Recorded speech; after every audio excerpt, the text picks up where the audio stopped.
The Quantum of Conscience, is that his name? On YouTube. I used to watch his channel quite a lot, and I still dip in and out every now and again. But you come up with how, like, you look into something and there's a kind of reality breakdown of anything that you look into. Like, well, the big one for me was looking into the kind of COVID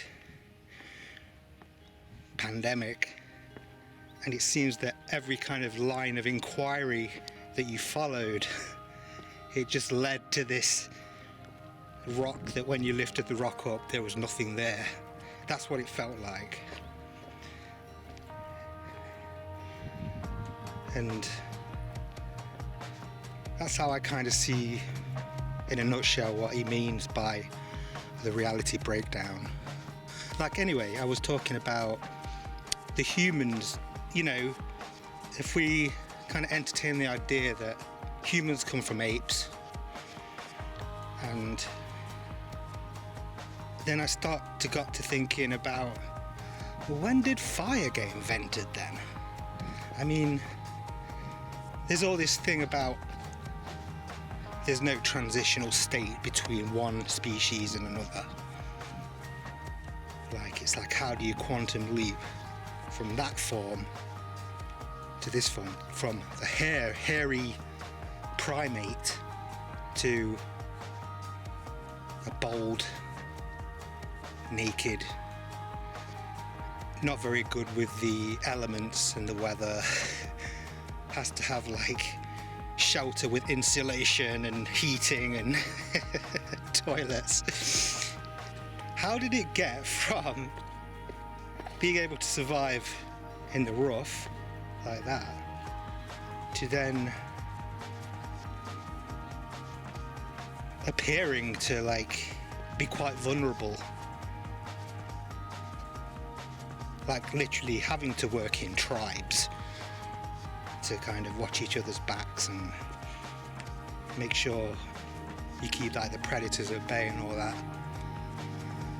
But say when they quantum leapt from the monkey, the ape, sorry, to human, whatever that transitional state looked like, how long was it until fire was invented?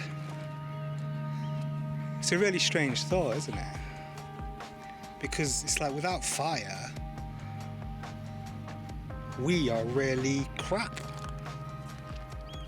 in face of all the elements in nature, aren't we? I mean, and I guess even building homesteads and shelters in general, because primates don't do that, do they? I assume they find a place that already is sheltered enough from most of the hardcore elements, at least. But how long was it until that first man that could be considered man? I guess you could call it maybe the Neanderthal. I don't know if that's considered the missing link. I don't know if they're still looking for that, to be honest. But it's like, how long? Because if they didn't come up with something to keep them warm and to cook food, maybe, unless they had a more raw meat kind of diet back in those days, and supposedly crawling out of the caves days.